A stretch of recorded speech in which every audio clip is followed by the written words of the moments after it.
behalf of the National Federation of Cypriots in the UK, I'd like to wish the entire community a very Merry Christmas and the happiest of New Years for 2023. Now this year, sadly, has not seen the progress that all of us would have wished and wanted on the Cyprus issue. And instead of engaging in the bold, confidence-building measures proposed by President Anastasiadis, Mr. Tatar and President Erdogan have instead chosen to continue pushing their partitionist agenda. But as a federation, we've remained steadfast in our mission to ensure that the Cyprus issue remains on the political agenda. Our Hands Off Cyprus campaign reached 62% of MPs. We held our annual parliamentary event with the All-Party Parliamentary Group for Cyprus, at which the Cypriot Foreign Minister spoke, the British Europe Minister, opposition ministers and many other MPs spoke, all to reaffirm their commitment to the reunification of Cyprus and the ending of the occupation.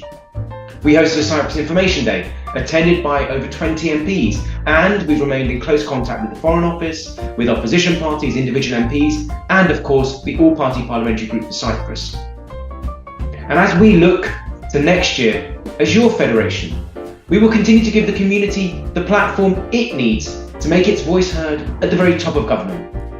We will continue to put pressure on and engage with the British government to ensure that it stands up to Turkey. And we will continue to ensure that the Cyprus issue remains on the political agenda. And as your federation, we've also worked tirelessly to advance and promote our Cypriot diaspora here in the UK. We've engaged with Cypriot government ministers on the issues that we know matter to you, whether that's improving the process for acquiring citizenship or enhancing and upgrading our community Greek language schools. We've also deepened our relationships with the Jewish, Armenian, Kurdish and Egyptian diasporas here in the UK. And I know this time of year can be difficult for many in our community. Those who've lost loved ones and those who are struggling with the cost of living crisis. And I'm proud that our community has stepped up. Whether that's opening food banks for those in need, whether that's opening our community centres as warm spaces for those who are struggling to heat their homes, whether it's providing meals on wheels for the elderly and vulnerable, or whether that's gifts for the enclave children or those in need. Our community is there for you.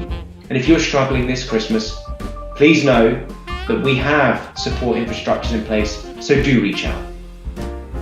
And as we turn the page on 2022, we must all redouble our efforts and look at what we can all do differently, whether it's for Cyprus or our diaspora here in the UK. I wish you all a very blessed Christmas and a happy and healthy New Year for 2023.